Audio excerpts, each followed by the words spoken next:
draft order is set. The Senior Bowl roster is nearing completion. A number of underclassmen have declared for the draft, and a huge retirement in college football changes the landscape of everything. All that and more coming up next on the Draft Countdown Podcast.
Hello, everyone, and welcome to tonight's loaded edition of the Draft Countdown Podcast. I'm your co-host, Brian Bosorus, joined as always by my co-host, Shane P. Hallam.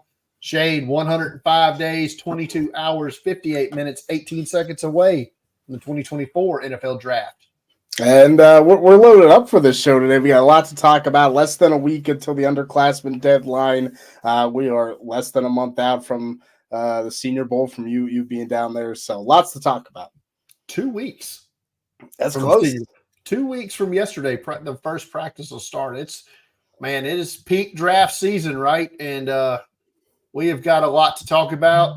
If you're new following along tonight in the chat, hit us with a question. We'll answer at the end of the show. If you're following on Twitter, hit us a question there at Draft Countdown. We'll answer it later in the show. Or if you're on our Discord, send us a question there. If you're not on our Discord, go to draftcountdown.com. Top right corner search bar. There's a link to join the Discord where you get to talk all things college, pro, draft, football, everything.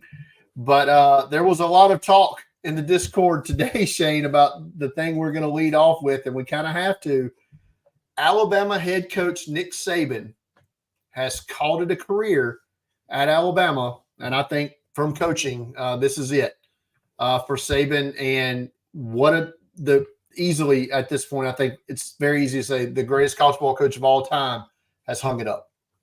Yeah, I don't think there's any doubt that Nick Saban is the greatest college football coach of all time. The success that he's had, the players that he's had drafted, the 15-year streak of first-round picks. I mean, nearly his entire tenure, he's put a first-round pick every year in the NFL. And, I think it's going to be really interesting. This is a big shakeup of college football. A lot of people are attributing this to the NIL and the transfer portal. Man, I think Nick Saban's just 72 years old. This was coming at some point down the line, and I wouldn't want to do the college football head coach grind at 72 years old. I would not. So I imagine that's the case for him too. I will say that was my initial thought was, he's just tired of dealing with this. And I'm not saying that's not a small part of it, but I'm with you. I mean, it's just time to go. He didn't get to go out on the top, probably like maybe he was the thought process here, but you can't argue with the success. He's been the Alabama head coach since 2007. That first year there, he went 7-6. After that, it's just been massive success year after year after year. Our buddy Travis Mace put some stats out on Twitter I saw earlier. He's won 7 national championships at Alabama. They've had a college football playoff with 4 teams in it for 10 years. Alabama's been one of the 4 teams, 8 of the 10 years. He won 297 games as a head coach. He coached 45 All-Americans and 49 first-round picks during his head coaching tenure. And he's going to add, minimum 3 more this year, probably. Yeah. So, I mean, it's wild. 153 players, I think I saw on Twitter earlier, that he's had drafted at Alabama. That's not counting LSU or Michigan State or wherever else. It's just you cannot argue with those kind of numbers, and the talent that he's produced at the University of Alabama is wild to me. Yeah, I mean, especially for a program, I don't think people remember was in the dumps before he came there. Oh, I remember it well. I'm sure you do being down there, but yeah, a lot of college football fans or newer college football fans don't remember that. And I remember being surprised that he would take the job. I was like, this is not a good spot, right? Like this is a train wreck. And man, I mean, like you said, year two, he just turns it on, and it's been dominant ever since. Yeah, I mean, his first year there, he lost to Louisiana Monroe. His first year at Alabama, and then he recruited. That was the recruiting class. There was the Julio Jones recruiting class, and after that, just sky to the sky. It was done. After that, as they say, just wild, man. So I've seen every head coach's name that currently coaches in college football mentioned today. I'm sure you've seen the betting odds. If you're putting money down on it right now, Shane, who are you putting the $100 on? I think it's more complex than you want to give credit. Like I don't think Alabama's going to walk in and say pick out whoever they want, and that's who they get. Just because it's so late in the process, I think it's difficult. To me, I think it probably comes down to three guys. Like I think if they can kind of get what they want, I think it will be Dan Lanning, the head coach at Oregon. I think it's probably going to be the first push. He's the favorite right now. I mean, if you're him, do you leave? Like, I think it's a really big change and maybe a much harder change to make. I think it's more likely they dip into the SEC. I think Lane Kiffin or Steve Sarkisian make a lot of sense to me. Probably with the odds, Steve Sarkisian's he's way down there. I think that's probably who I'd bet on to make the most money. Now Texas can certainly back up as much money as they want as well, but I think it'll be tough for someone with those ties like Sarkisian, who hasn't quite had the animosity that Lane Kiffin has had with the current regime. I think that could be the kind of perfect possibility. Yeah, I'm with you. I mean, Dan Lanning, I think, is who the first call is going to. But Phil Knight right now has already got the checkbook out, right? I mean, he's ready to go. You mentioned Sark. I think they'll call him as well. I don't think it'll end up being Kiffin. I don't think Kirby Smart gets or even entertains a call. No. People want to say Dabo Swinney. No, that ship has sailed, right? I mean, there's rumors of him maybe stepping away, from Clemson. So I think that's fool's gold right there. I don't think who's a complete just outlier you think here, like off the radar, like just out of left field. That's interesting. I mean, I think the out of left field possibility would be like a first time head coach, someone young, maybe. Maybe they go after. I'm trying to think who would fit that bill of like, hey, here's someone that we want. Maybe Glenn Schumann, defensive coordinator for Georgia. Like, I don't think Alabama would do it, but there could be a sense of we want to get someone to be here for 40 years. We want to build that dynasty again. And if you can't get some of the top head coaches that you want, maybe they take a shot at a young up-and-coming coordinator. I don't think it's going to happen, but that would be out of left field for me. Yeah. Another name I heard just to me would be out of left field because he just took another job, but Kurt Cignetti was another name I heard. He's a former Saban staffer there at Alabama. Just took the Indiana job from James Madison, built that program. So it's going to be interesting to see. I know they've already had one recruiting defect as of today, and it's a big one too. It's Ryan Williams, who should have been the 2025 class, but reclassified to this year and is not signing. He'll be 17 on February the 19th or 17th or something, and that's when he's going to commit to whatever school he ends up going to. I'm leaning Auburn now at this point, but aren't they? They're getting another 5-star receiver, aren't they? I mean, that'd be yes, from also from the state of Alabama. So that's right. So yeah, so they have two. That he decommitted from A&M and committed to Auburn, and signed on signing day. So yeah, Auburn trying to restart it there. But Bubba had a question in the chat.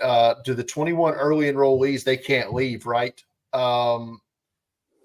When he knew he was retiring right before signing day. I don't think so. I think they're bound to the national letter of intent, right? Once they're signing. Actually, they've enrolled. They would have already been enrolled in classes by now, right? Right. Now, the rest of the roster the transfer portal as of now, right, for 30 a month. days. 30 days. So I'm interested to see, because I could see it go either way. Either they all kind of stick and stay the course, and or we see. Which is why I don't think this is going to take very long. It can't. I mean, it can't. Right? No, I think before the Senior Bowl, Alabama's got a new head coach. In 2 weeks. Yeah. That's a tight win, especially if it's one of these big coaches. I mean, the dominoes start falling once, if you're taking a coach from Oregon, you're taking a coach from Mississippi or Texas, like the dominoes start falling, because those are all big jobs too, I mean, that's not even talking about the other domino that may fall if Harbaugh takes an NFL job. Right. So it's wild, man. But Nick Saban, good luck at your ESPN gig coming up here next year as he heads off into retirement. Let's just make that assumption, right? All right. The regular season is over, Shane, which means we have the top 18 of the draft order is set. And that also means coaches are looking for new jobs in the NFL as well. We're going to go through that official top 18 draft order now, starting with the number 1 pick. Should be the Carolina Panthers. It is not. Belongs to the Chicago Bears. And I am anxious to see what your thoughts on this are. The Bears seem to be keeping head coach Matt Eberflus around, and their defense was good this year, right? So defense wasn't the issue, but the offense was an issue, and they don't have any offensive coaches anymore. They just fired them all today. Which I think is smart. Like, I don't think it's been good. I don't think the scheme's been good. I don't think Luke Getsy's been good. I talked about it a couple weeks ago. I think when I picked for the Bears, I don't think it was last week, but when you and I did a mock and I picked for them, like we talked about it. Yeah, like I don't think it necessarily is an indicator of what they're going to do in the draft, but I do think this makes it wide open to trade Justin Fields even more, right? I mean, there's no one there that's worked with him, and if you're firing the whole offensive staff, is that kind of on the quarterback too? Like is that kind of on the quarterback too? If Joe Burrow was suiting up for the Bears, I don't think Luke Getsy loses his job. You know what I mean? Like, so I don't know. I don't think it's a certain indication, but to me, it still makes it just as likely that they move Fields than keep him. The number 2 pick belongs to the Washington Commanders, and they too are looking for a new head coach as Ron Rivera was let go. They also are looking for a head of football operations, correct, as well, or general manager, if you will. And they said they would hire that person first and before the head coach. And to help assist that process, they hired the guy who runs the Golden State Warriors, one of the best teams in the NBA, I'm told. So as well as Rick Spielman, who I think is a good name to have on that, and a good guy to listen to on a podcast too. By the way, very informative. So Rick Spielman is, but this is all the open jobs. This one has to feel pretty attractive, right? New owner, new GM, head coach. You're going to get probably your pick of quarterbacks. outside of Caleb, right? So this feels like a good job to get. I think I'm kind of with you. I think this might be the best job there is, which sounds bad when you have Justin Herbert sitting out there, but the cap problems with the Chargers, we'll talk about that. I think this might be the best job. I think they're doing it right. You have a new ownership group that I don't think is going to be the top spenders in the NFL, but I don't think they're going to be nickel and diming things. So to me, I think this is ideal. They're doing it the right way. Where some of these other teams look like they're going to hire a head coach first, and I'm like, that is almost always a mistake. Almost always a mistake, unless the head coach is also the GM. That's not the way to go. Which is also usually a mistake. Right. So yeah, that's fair. The third pick in the draft belongs to the New England Patriots, and we sit here wondering 3 days after the season, is this job going to come open tomorrow? Yeah, there's definitely some rumors still that Bill Belichick will be gone from there. I don't know. I feel like I might give him one more year, but this is, if you're going to do it, you got to do it now. This is when you're going to get a quarterback at number 3, and you can't let. I guess you really don't have your choice. I guess you're picking who's left here, but I don't know if I'd want to let a lame duck head coach, even if it is the greatest NFL head coach of all time, to do that. The only team in the top 3 that we're not talking about a coaching change at this point is the Arizona Cardinals at pick 4. Jonathan Gannon, he'll be back, we think. So I don't know. I feel like this team needs to add a lot of players here. This feels like if our first trade back spot in the first round, right? Yeah, I think it makes a lot of sense. And honestly, they have 2 first-round picks. I think the team played hard. It is a team with a lot of needs, but I think they tore it down and they're rebuilding. I like the approach. So I think Arizona could come out of this draft looking really good if they make the right moves. Right. Pick 5 belongs to another team looking for a head coach, the LA Chargers. Good news for them. They don't share a record with anybody, so they'll be picking 5th in every round. Good job, guys. There you go. I don't know. This Charger, we've talked about this already. This Chargers job doesn't look that attractive outside of Justin Herbert, right? Yeah, they're going to have to cut Keenan Allen. They're going to have to cut Khalil Mack. They're going to have to cut just to get under the cap a lot of these players. And you have an owner that's not willing to pay up for anything. It's not a good combination. Not great. Giants picking 6. They'll be looking for a new defensive coordinator. That brings us to the Tennessee Titans picking 7th, and maybe the biggest surprise firing thus far. They terminated Mike Vrabel as the head coach. This looks like a full-on just Dave. You know what?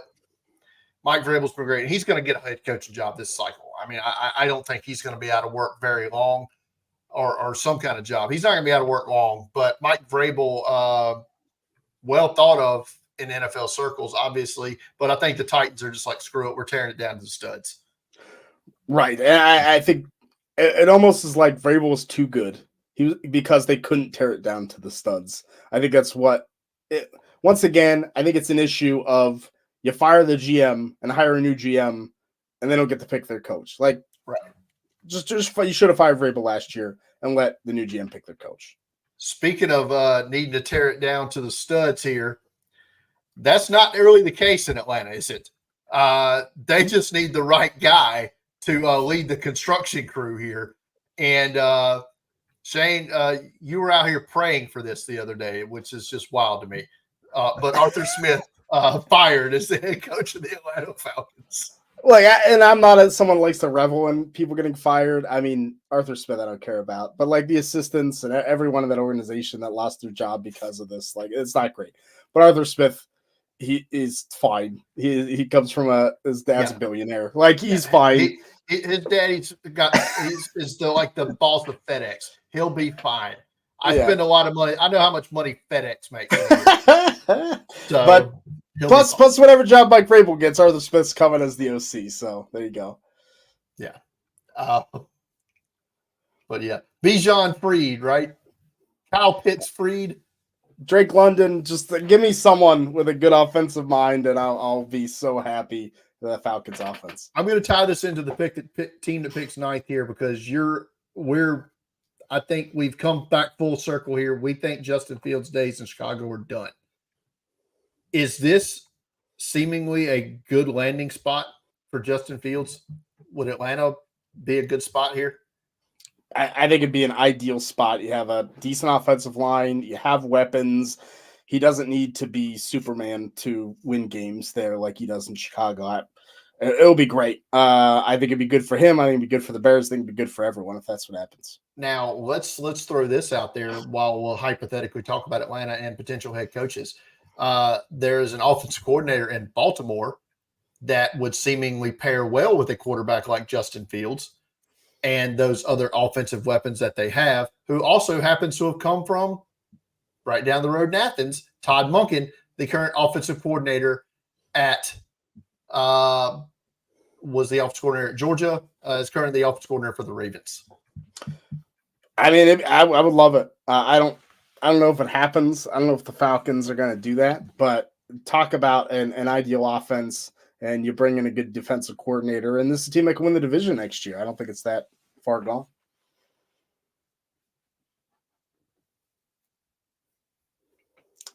I think you're picking ninth is the Chicago Bears, and Tommy had a comment there, said they've always had a boring offense. Is the greatest quarterback in Bears history Sid Luckman? Seriously. It is. Jay Cutler, I guess, is next. Like, I don't know who else you want. I don't know. Jim McMahon, that's the only one. Yeah, he wasn't even good. Not ideal, right? It's harsh. It's harsh. Maybe Caleb Williams. Maybe it'll be. Maybe. But yes, the Bears picking ninth here. The Jets are picking 10th. Got to cut out the bullshit, right? For the Jets, as they say. They're going to find Jets are going to find a way to be a disaster next year. This has just not worked out at all, has it? I don't think it's going to be good. The Minnesota Vikings picking 11th. The Denver Broncos picking 12th. No more danger rush there in Denver. There's a lot of teams that need a quarterback and are not going to be picking one in the first round, Denver included. So I'm interested to see how that works out because I think Denver has a good roster, and I think Sean Payton has his moments. So this could be a team on the upswing if they can get a quarterback. Picking 13th is an interesting one in the Las Vegas Raiders. They have an interim coach that everybody loves, but they've also been tied to a current Michigan head coach, Jim Harbaugh, as a potential hiring there. What are your thoughts on the Raiders? I mean, I feel like Antonio Pierce coached his way to deserving that job, but I get not giving the interim guy the job in most circumstances, especially if you want to go high profile. But I hope he gets it. I hope he gets a chance because I think he deserves it. I was a little disappointed the Saints ended up picking 14th because I think if they had gotten that 9 range, we might have saw some Mickey Loomis shenanigans to get a quarterback. So, a little disappointed there. Look, it got Arthur Smith fired. It was worth it. Touche. Colts picking 15th. I think that's a team that they're on the right path, right? That brings us to the team picking 16th and a surprise coaching change today. You know, Nick Saban kind of took off the headlines after the fact, but in the afternoon, all the headlines were talking about Pete Carroll and his stepping down. I don't know if it was a forced way out or not, but you know, you can speculate on that all you want. But Seattle looking for a new head coach, and everybody seems hell bent on this one's going to end up being Dan Quinn, right? Just has ties to the team. You know, it was such a great coordinator for them. I think it'd be a great hire, and another team that has some good talent. I think Dan Quinn would be a great fit. Yeah, good building blocks there. Maybe they have some quarterback issues to settle around there too. That's a trend, by the way, around the league.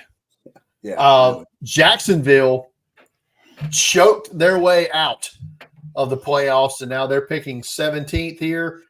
And the last team out of the playoffs, thanks to a loss in Week 17 to the Pittsburgh Steelers, because everything else broke their way. The Cincinnati Bengals. Yeah, but we talk Cincinnati, Indianapolis, right? I mean, the quarterbacks got hurt. Joe Burrow and Anthony Richardson changed those teams into playoff teams, right? Easily. Right. I don't think the Bengals defense in its current setup was good enough to make another Super Bowl run, but they're definitely a 5 seed or at worst 6 seed in the AFC, right?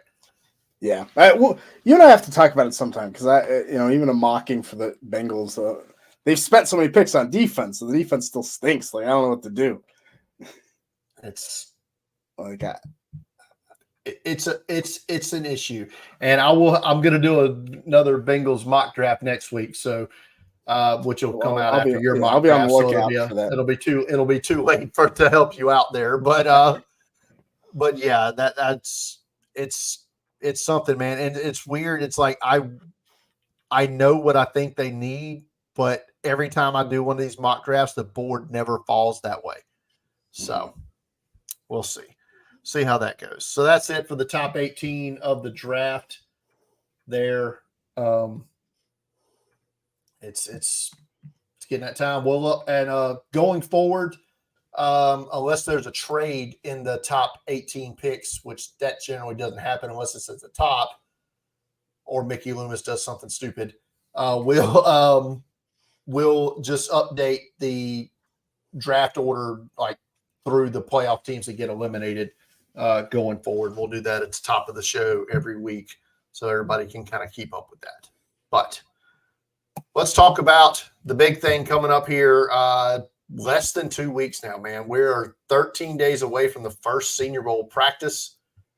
I'm jacked. Me and Pigskin Paul will be boots on the ground this year. 2 of us this year, tag teaming the Senior Bowl for draft countdown, if you will.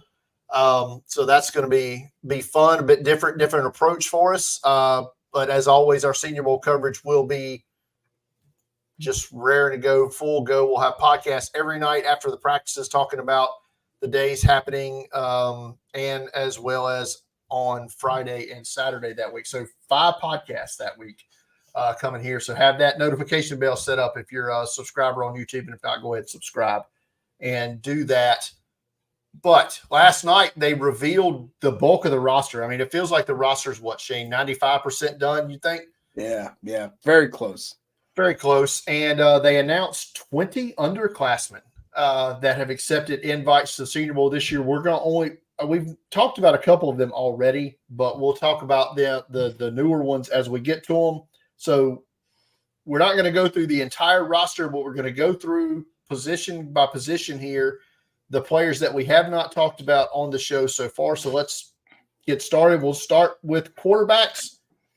There are 2 new ones that we haven't talked about in the last 2 weeks since the last time we did this segment. One of which is Sam Hartman from Notre Dame, probably a day 3 guy, but intriguing, right? And the other, maybe in the first round mix. We'll see, but it's Bo Nix from Auburn. I think it's a great environment for Bo Nix to really show his stuff. I think he's going to do great in shorts and pads and no pressure, which he doesn't really face at Oregon anyway. I think it's going to be a really good showcase. And I like Hartman as a Sean Clifford type, like draft him to be a backup. And I think Hartman could pop in a game and run around and win you something. They joined Spencer Rattler, Joe Milton, and Michael Pratt as the other to total 5 quarterbacks, which leaves us 1 short.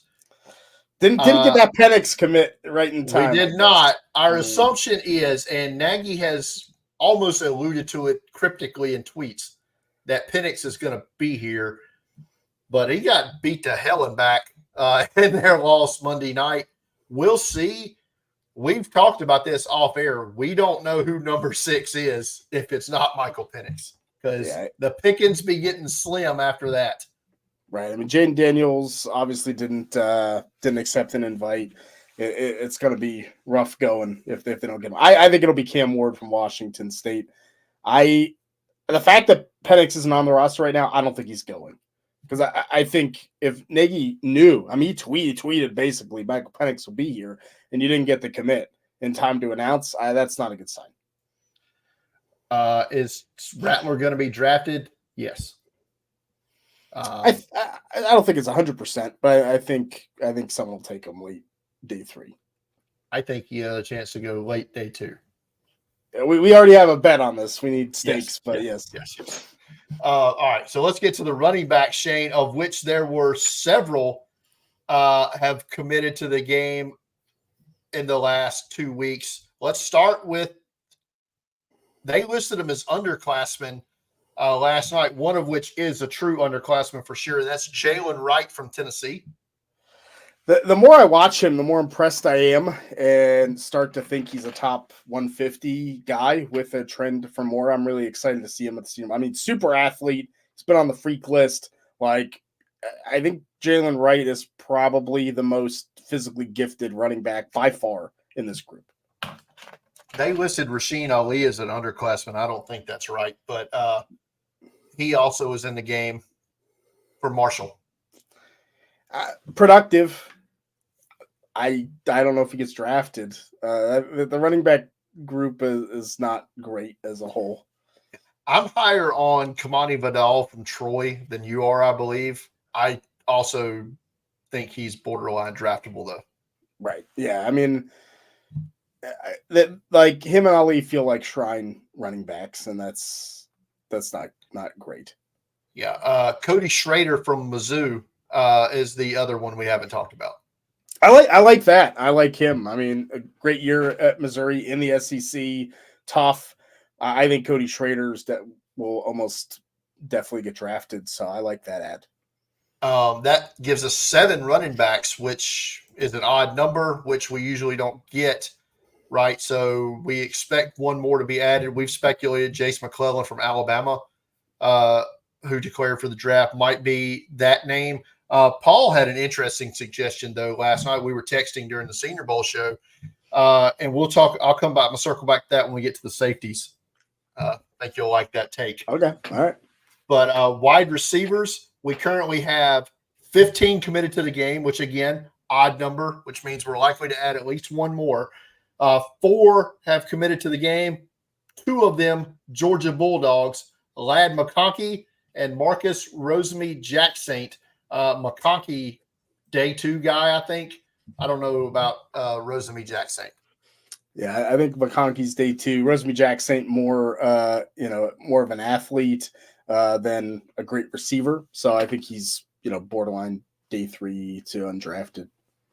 Another, what you call a great athlete, is Rice wide receiver Luke McCaffrey, younger brother of Christian McCaffrey, former quarterback at Nebraska, transferred to Rice and made that transition to wide receiver. Well, he's been done really well this year, especially.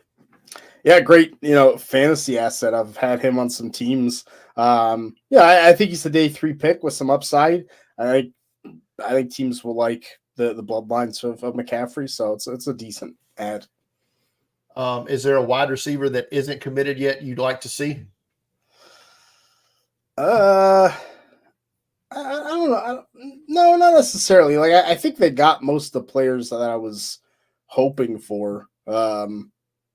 That I think are realistic. I wonder if if they're waiting on one of the Washington receivers, maybe. Yeah, I mean, I think McMillan or Polk would make a lot of sense because they could help themselves, and that'd probably be the best case scenario. Yeah, Adunze probably doesn't need it at this point. Yeah, I don't think he would go. All right. Tight ends now, we've got 6, so that actually might be done. They finished up that room last night with A.J. Barner from Michigan. I mean, what are we doing? Why is A.J. Barner on this roster? He's a blocking tight end, and the tight end group just is such little depth that this is a rough tight end room. It's not ideal. We're going to talk about it after we get through running through these names. We're going to talk about what positions we like or don't like. Guys we currently list as offensive tackles. 10 of them on the roster right now. They've added 3 in the last 2 weeks, and one of those is a big underclassman I know you like, BYU's Kingsley Suamatea. I mean, I love him. I think the upside is there. I've seen some games where he's the best offensive tackle in this class, and some games where he's one of the worst. And so I think the Senior Bowls are going to be a big indicator of Kingsley Suamatea's draft stock. Is he a first round pick? Is he an early day 2 pick, or does he fall further if he stinks at the Senior Bowl? I think it'd be tough to take him despite the athleticism. Big offensive tackle from Marshall, Ethan Driscoll accepted an invite, as well as Missouri's Javon Foster. Foster is a stud this year. Really impressive. You know, I don't know if he has the kick slide and athletic ability to slide in the NFL, so I worry about that. But Driscoll, I'm interested to see. You know, I saw his name today and watched a little bit of film. I mean, the long arms, like he's going to be impressive looking from a physique standpoint. So excited to see how he plays. 17 interior offensive linemen currently on this roster, and that includes 4 new names, 2 from Michigan, Ladarius Henderson and Trevor Keegan, coming off that stud offensive line for the Wolverines. Yeah, two great ads, very successful run blockers. Henderson, I like a little bit more myself, but I'm not sure if that's consensus at this point. But I'm impressed with him. How about Florida's Kingsley Egwakun? Yeah, very solid. He's a good pulling guard, really light. Love the footwork that Egwakun has. I don't think he goes day 2, but I think he's in that conversation. A guy who could play his way into that back end of the first round, and he's just so fun and so nasty. Oregon's Jackson Powers Johnson, the big center from the Ducks, 3rd-year player. Yeah, he is phenomenal. One of those names that kind of came out of nowhere. I didn't expect to be this good. I didn't watch till late in the process. Like you said, I think first round is within reach for him. And there's a lot of NFL teams that need a center, so it could happen. 11 players we have listed as edge rushers in this class. 5 new names to talk about here, but it all, I believe, starts out here with Chris Braswell from Alabama, 4th-year player, declared for the draft and immediately accepted a Senior Bowl invite. Potential first-round pick. He's been as productive as Dallas Turner this year. So Braswell, I think he's going to eat at the Senior Bowl. One of the players we talked about the last time on the show when we talked about underclassmen, a guy said, hey, maybe he ends up at the Senior Bowl show out, was Austin Booker from Kansas. And he, did indeed get that invite, 6'6", 245. He will join a pair of guys that were on the Shrine roster but got pulled up to the Senior Bowl here, Miles Cole from Texas Tech and Brennan Jackson, a guy I've been a fan of a long time now from Washington State. Yeah, I got to finally watch Austin Booker, and his pass rush skills are off the charts. He doesn't do much of anything else, but he can rush the passer, and that'll win you in the NFL. I'm with you. I like Brennan Jackson. He's had a solid career. Miles Cole had some really big games. He's big. I mean, he's physical. I think this is a really fun. Yeah, I think it's some really good ads here late. And another Michigan Wolverine coming to the game is Braden McGregor for the Wolverines, edge rusher. Yeah, he was kind of a rotational edge rusher there, but really productive against the run. I'm intrigued to see if he can stand out when he's not with this kind of bevy of rotation of Michigan defenders. I completely skipped over him a while ago, and it's a complete oversight on my part. Another Michigan Wolverine, when we're talking about wide receivers, was Roman Wilson going to be at the game. This is a slot heaven, right, for this guy? Yeah, he's a stud. Those one-on-ones, Roman Wilson is gonna be up there. Is he Tank Dell this year? He might. I think I'm between him and Ricky Pearsall from Florida. I think those two are gonna just go off. It's gonna be fun. We have added several interior defensive linemen, including one I know you're gonna love to talk about here. So we'll save him for last. But how about Marcus Harris from Auburn? Yeah, like it is an intriguing ad. I think he was on the Shrine roster, right, and kind of got the bump up. Interior, become more 3 tech, low pass rusher. So I'm always interested in some of these defensive linemen that don't get to shine because of scheme. Harris is one of them. I think he could do well in the pit. Well, that was on the Shrine roster, now called up, was Gabe Hall from Baylor and Jaden Crumity from Mississippi State. Yeah, Gabe Hall, super athlete, which is fun. Crumity has never really super impressed me, but a good gap filler type player. So both are fine adds to the back end. I've actually preferred his teammate in the past, Nathan Pickering, more than him. But that leaves the Buckeye here on the list, Mike Hall, who declared for the draft, now coming to the Senior Bowl. Yeah, I was a little surprised that he declared, but Mike Hall, when he's on, he is hot, and when he is off, he is not. I think it's really a motor thing with him. The skill set is there to really be a terror against the quarterback inside. So I'm excited to see if he can get some of that penetration, in the pit and the practices. So what you're telling me is he's either one of these guys we're going to talk about glowingly or very negatively during the one-on-ones. Yeah, and it might be rep to rep, which is always fun. We've added 5 new linebackers here. We've got 4 new linebackers to a group of 13. And right when we went off the air last 2 weeks ago, they added John Trey Hunter from Georgia State. Yeah, it's an interesting name. I went back and tried to watch him a little bit when I saw that last week over the weekend. And yeah, I mean, I was a little surprised. I think he's light. I mean, he is small, but he has that electric first step. So I wonder if it's kind of an athleticism thing from the inside. He can play outside backer, he can play inside backer. I think he's versatile. Tyrese Knight, highly productive player for UTEP.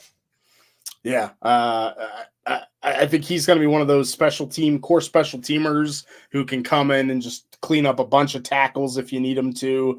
But I really like him as an inside linebacker. He has a good burst. He gets to the backfield, can close our running backs quick. So I like Tyrese Knight. That's a good ad. Yeah, and who else do we have here? Trevin Wallace from Kentucky, an underclassman, 6'2", 241.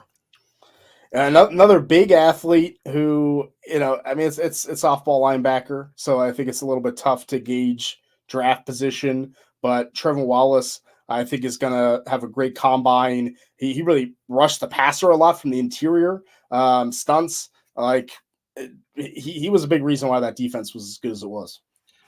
To me, these guys, every single one of these guys we're talking about here, can they cover?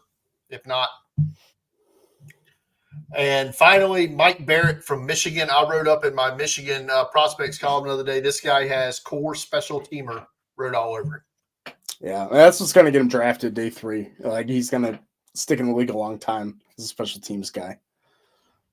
We currently have 19 cornerbacks. Some of these, now, when I say corners, some of these guys are going to play safety in this game. Yeah. So take that with a grain of salt. But we added 3 new ones, including Mike Sanderstill from Michigan. Could be one of the best nickels in this class, right? Just a stud season from him. Bottom top, tough, will tackle you. So, yeah, great nickel who can hit you. I think day 2 is a real possibility for him. I saw a stat last night that said Mike Sanderstill had 289 interception return yards this season, which would have placed him second on the Iowa Hawkeyes receiving charts this year. I love that. Third-year player Kalen King from Penn State, man, up and down, right? A rough year for Kalen King, but he's still a top-end athlete. He's a Penn State athlete. I think is a smooth player, just needs refined. I think he's more day 2 than round 1 pick, but that's fine. I think he could be one of the better corners at the Senior Bowl. Joins his teammate Johnny Dixon here. And finally, Former Alabama, now Oregon Duck, Kyrie Jackson, big corner here, right? Yeah, jam corner length, up and down season. But when he can get you off your timing route. So I'm intrigued. I these kind of bigger, stiffer corners sometimes can struggle a little bit. So I'm interested to see how he does. We've got 11 safeties on this roster, 7 of which have been added in the last 2 weeks, and a lot of them got added last night. This room went from one of the worst groups here to one of the best overnight. Wild. And but 2 weeks ago, Tyke Smith from Georgia committed. Last night, he was joined by his teammate Javon Bullard, a third-year player. Both these guys can play, but Bullard's the big winner here, right? Yeah, I think both get drafted, but Bullard has a chance to be maybe even the top safety if he has a good week and a good combine. And a pair of Utah safeties coming to the game. Both listed as underclassmen. We have one as a fifth-year player, but he served a 2-year mission. But Cole Bishop, third-year player out of Utah, big kid, 6'3", 200. A lot of people love this guy. I don't think you can watch him and come away not loving the tenacity, the toughness, the intelligence. Cole Bishop has it. Maybe round 2 maybe round 3. I think he's going to be an NFL starter. I do. Pigskin Paul texted me last night. Let's see Sione Vaki run the ball. That's that 8th running back. That'd be awesome. Yeah. Well, he did that for Utah this year, right? He had 15 carries in the Cal game with 2 touchdowns. Better than some of the running backs on this roster. You might hell, maybe that's maybe that's part of the plan. That'd be fun. That would be fun. That would be a first, right? Yeah, right? Right. It has to be. A pair of Miami Hurricanes here. One is going to play linebacker. That's James Williams. And I'm going to talk about some other, because I made some notes here when we get done. But they've got him listed as a linebacker on the official roster. James Williams, third-year player, 6'5", 218. 5-star top recruit coming out. Just never put it all together. But he is 6'5", 218, and he can run like he's 180. So put him at linebacker playing downhill. This is a scary dude. And Cameron Kinchins, who has put it all together at safety and maybe arguably could be the best safety in this class. Yeah, between him and Bullard and Bishop, I think you might get one of the top safeties in this class. Kinchins making plays. He's a playmaking safety. I love that. Yeah, like I said, this safety room went from zero to hero real quick. Yeah. And last but not least, certainly not, because he has got a lot of buzz today in the draft world, and that's Washington State safety, third-year player Jaden Hicks, 6'3", 209. Yeah, big in the box. I like his ability to diagnose an offense and know what's going on. I think Jaden Hicks is underrated right now. Senior Bowl roster currently sits at 133 players, although we have 137 listed, and that's because 4 players did not appear on the roster review that have accepted invites. They are cornerback Enos Rakestraw from Missouri, Rook Orhorhoro from Clemson, the defensive lineman, linebacker Tommy Eichenberg from Ohio State, and Graham Barton, offensive tackle, who was going to play center down here from Duke. Yeah, I think Tommy Eichenberg's hurt, though he hasn't officially declared. Rakestraw's getting kind of top 5 corner first round buzz, so maybe he's kind of pulling out. Orhoro, we went through this last year with him. Right. He went back to school, and I wish Graham Barton was there. That was going to be fun. I don't know what's going on with him. So some quick notes on some of these players we've talked about. On the roster reveal show last night, Ladarius Henderson from Michigan, we have him as an interior offensive lineman, listed as an offensive tackle for the Senior Bowl. Troy Faltano, who we have as an offensive tackle, but a lot of people think he's an interior offensive line. That's where he's listed on the Senior Bowl roster. Also listed as an interior offensive lineman on the Senior Bowl roster is BYU's Kingsley Sewell-Matea. Oh, interesting. That's fun if he starts pulling as a guard, man. That'd be wild. So these players listed as defensive ends Braswell, Brandon Dorless from Oregon, Justin Eboigbe from Alabama, Adiza Isaac, Penn State, Cedric Johnson, Mississippi, Marshawn Nealon, Western Michigan, Latu Latu from UCLA, Braden McGregor, and Keith Randolph Jr. from Illinois, all listed as defensive ends. Like, and this is why we use edge, because Yes. like Brandon Dorless is not an edge player. No. He's going to play a defensive end spot in more of a 5-tech. Yes. Listed as defensive tackles, that one player we have as an edge that they have listed as defensive tackle is Brennan Jackson from Washington State. That's interesting to me. I'll be interested to see his weigh in, because I think if he's 260, I don't know about they have 5 players listed at the outside linebacker position but that's another spot where I think we consider edge. Most of the players we had listed there were edges. And then I mentioned James Williams listed as a linebacker. Jalen Simpson, who I think I should have already moved to safety, but I haven't. But that the Senior Bowl lists him as a safety, but no other transitions there that I saw. But that's the Senior Bowl roster.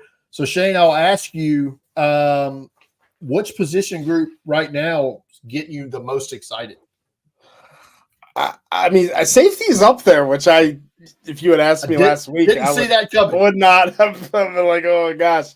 But safety's up there. I think it's a great group. Now, I think the Senior Bowl is always tough for safeties to really shine a ton in practice. I always struggled with that. I also think I think the offensive tackle group, offensive line group in general is really, really strong. And the defensive line group, I think it's going to be a really fun year to see those one-on-ones between those groups.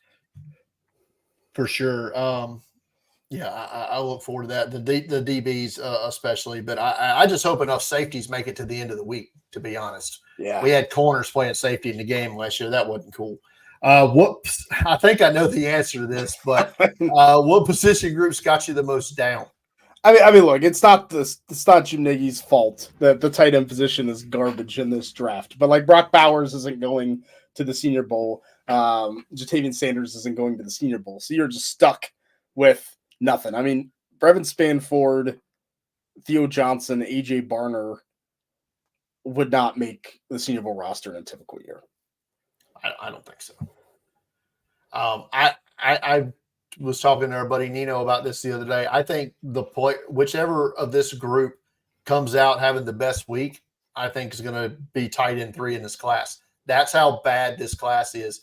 Someone like Jaheim Bell, Ben Sinnott from Kansas State, Jared Wiley, TCU. I think one of those guys are going to come out of this class as tight end 3, and that tight end 3 may not get drafted till round 4. Let me ask you real quick. Can we draw anything from this? So, like, I think the tight end room is done. Cade Stover hasn't declared yet. I think he would have been a slam dunk invite. I think he probably got an invite. Does this mean he's going back to school, or I don't. It's interesting to me. He's a 4th-year player, right? I was looking at that earlier, and when I was looking at my tight end board, and so he could go back, and he may be. I mean, because we're still waiting on decisions from Travion Henderson, Omega Buka, Tommy Eichenberg could be going back now for all we know. I mean, it's JT Tuimoloau is another that.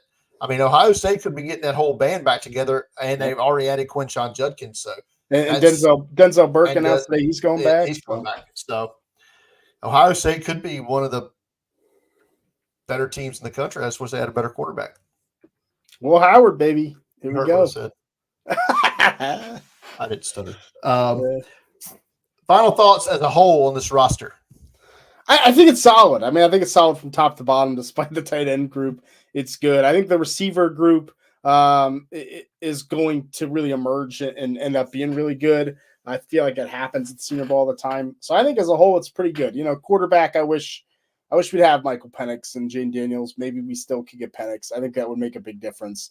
But another great group. I think they may have gotten every player they wanted. I don't know if there is anyone. We'll talk about the Shrine in a bit that Senior Bowl didn't get this year, like Zay Flowers last year. So let's go ahead and talk about it now. The Shrine Bowl, Their roster's nowhere near complete right now. We anticipate that they're going to have a lot of double dips from the Hula and the CGS playing their game, which is essentially goes on almost the same time as the Senior Bowl, which is just stupid. But what do you think about the roster they have so far, as far as like position groups that you might that are kind of strong or stand out to you at the very least? Yeah, look, I think it's a weak roster. There's a couple guys I like, but I look at the Senior Bowl. I think they're clearing 100 drafted easy. I look at the Shrine roster, and I'm like, they might only have 2 guys that make it in the top 100. And that's kind of scary. Now, I like the interior line group. I like Dylan McMahon from NC State, Christian Mahogany from Boston College, CJ Hansen, Holy Cross. Like, I think because the offensive line in general is strong in this class, they've gotten some good players, from that. But outside of that, I think the skill positions are pretty rough, all things considered. Yeah, they only have 6 wide receivers on their roster right now. So, Hula Bowl guys going to be a lot filling in some gaps there. I think they have like a few players that stand out to me. Like I think Dallin Holker from Colorado State is better than half the Senior Bowl tight ends. I think he's a better receiver, but he's a 235. I don't care. I'd rather have that than fair. Some than AJ Barner just blocking everybody. Right. So I like the Shrine's running back room. At least 4 of the 5 anyway.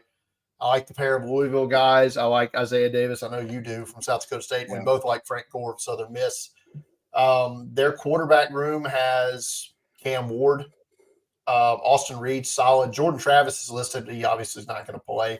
I think they have a lot of good developmental guys on the offensive tackle position with Gottlieb Ayedzi from Maryland, Anem Dankwa from Howard, Josiah Ezerine from Eastern Kentucky. These are guys that if they get drafted, it's going to be really late and, going to be practice squad developmental guys that you see maybe not make an impact early. I think the best player on this roster is Leonard Taylor III, the underclassman from Miami, who accepted an invite today.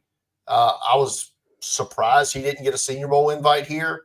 We discussed this. Maybe this is one of the guys. Maybe that might be one of the few guys that the Senior Bowl wanted that got away. I don't know. We may never know. But overall, as a whole, I'm with you right now. Not a whole lot of shine on this Shrine game roster. Yeah, I'll be interested because Jim Nagy was pretty open last year. You're gonna have to ask the question, Brian. Was there? I got the answer last year, so I will ask the question. Right, no doubt about it. Is there anyone that they invited that went Shrine? We'll see. Last year it was just 2. He said it was Zay Flowers and Luke Schoonmaker, the tight end from Michigan. So the Hula Bowl roster, though, they're practicing right now. They've had, I think, 2 days of practice so far this week down in Orlando. They'll be their game Saturday on CBS Sports Network at 12 noon Eastern. You can watch that game. I will be. And we've got a good friend of the show, Draft Guy Jimmy, one of the scouts for this game, has been kind of keeping me informed on some intel down there. Always good. I talked to him. Maybe we get him on the show for a few minutes next week and break down the Hula Bowl. Yeah, that'd be great. I brought it up to him. We'll see how that goes. But their roster is intriguing. I'm going to have a write-up coming up on Friday, so stay tuned for that. Coming up, Hula Bowl roster breakdown there. But it's some good players on this roster, man, and it shows you kind of depth. They're going to break their record for most drafted players in the modern Hula Bowl era, I should say. The old Hula Bowl, was awesome, but got awesome players. But yeah, I think they've got some really good guys here. Who's some standouts here for you? Yeah, I think it's a good roster. The NFLPA game going away, I think, helped them. I mean, I like tremendously. I like the receiver room. I like Jalen Coker, we talked about on the show from Holy Cross. Jayshon Jones from Maryland, I thought was a good get for them. Joshua Cephas, UTSA. I think it was a pretty good receiver roster. And then offensive line, once again, the depth is there, Nahula's getting Michael Jarrell from Finley. I like a lot as a potential guy to get drafted late. Their interior lineman, Clark Barrington from Baylor, I thought could be a Shrine guy. Doug Nestor from West Virginia. So I think they pulled some players here that are definitely going to draft at day 3. Yeah, for sure. I'm 100% with you on this. You mentioned wide receivers. A guy who's getting a lot of buzz the first 2 days, Emory Hunt, talking about David White from Western Carolina, 6'4". I don't think he's actually 6'4", but that's what we've got had him listed at here. But getting a lot of buzz. I like Trey Knox, the South Carolina tight end. We've talked about him a good bit as well. Blake Watson, running back from Memphis, George Halani from Boise State, both really good running backs, as is Michael Wiley from Arizona. Their quarterbacks, we'll see. Maybe not a whole lot of intrigue there. But you mentioned the offensive line. They've got some good edge rushers. I love Richard Gibonor, the linebacker from Troy. On their roster as a pass rush, situational pass rush guy in the NFL. I think plus tremendous with his length and reach. I think he's going to make a roster next year. And I know you love the cornerback from Alabama State, Mikey Victor. Good length there from him. Yeah. I didn't mention the cornerback room. Yeah, I like Mikey Victor. I think the DBs in general, PJ Jules from Southern Illinois too. Yes. I think it's a really good, like you said, it's probably the best Hula Bowl roster that I've seen since I started covering the draft. They're playing PJ Jules at safety, which I thought was interesting. They also have Storm Duck at corner as well. So I mean, it's a good roster, man. And like you, definitely 100% benefiting from the NFLPA pulling the plug on their game. But so that's the Hula Bowl. Watch that Saturday on CBS Sports Network at noon. All right, so underclassmen, Shane. We're only going to talk about the third-year players for the sake of argument here, and there have been a handful of those that have declared in the last 2 weeks. A lot of them from the same programs, so we're just going to hit them all here. Alabama, 4 guys declared for the draft. All 4 could potentially go in round 1. Dallas Turner, the edge rusher. J.C. Latham, the offensive tackle, Kool-Aid McKinstry at corner, and Terry and Arnold at corner. Just good influx of talent right there, right? Yeah, I mean, you're getting the best of the best from Bama, so you gotta love that. All could be first-round picks for sure. This running back group in this draft class is all kind of whacked out. We don't know what's happening there. Will Shipley from Clemson, though, is declared. Yeah, I like him. Every time I watch Will Shipley, I'm like, this guy's good. I don't think he's going to be the athlete that you want, but I think a good day 3 running back that could start in the NFL. Georgia had 3 third-year players declare for the draft. At least 2 of these guys are going to go in the first round. We think offensive tackle Amarius Mims and easily tight end 1 in the draft class, Brock Bowers. I think they're definitely going in the first, and Brock Bowers head and shoulders above the rest of the tight end class. I think early day 2 at worst, cornerback Kamari Lassiter. Yeah, it has a shot at round 1. So that was I know you're a fan for sure. That's a good. I think he's made a good choice here. Another cornerback that could go in the first round is Iowa's Cooper DeJean declares for the draft. I think he's borderline first round pick. If it wasn't for the injury, you definitely would be in there. LSU, 4 underclassmen enter the draft, including a pair of wide receivers, one who you mocked into the first round during our staff mock last week, Brian Thomas Jr., but obviously the big get here is Malik Neighbors. Yeah, I think both are fairly locked into the first round. I think Brian Thomas is going to be well thought of, and Malik Neighbors, he could be a top 10 pick. A pair of interior defensive linemen from LSU with various degrees of, production here. Mason Smith, they call the Amazon, and Makai Wingo. Yeah, it's two guys that maybe haven't lived up to the billing, but have the athleticism to make some noise in the NFL. 4 Texas Longhorns declare early for the draft as third-year players. All skill players, 2 wide receivers. Xavier Worthy could be one of the fastest guys in this draft class, and Adonai Mitchell, the Georgia transfer, big catch radius. Yeah, I mean, I think he's in that conversation for the top, 7 or 8 receivers. Adonai Mitchell, Xavier Worthy in that conversation too. So Texas gonna have a lot of guys drafted this year. Yeah, it's a change for sure.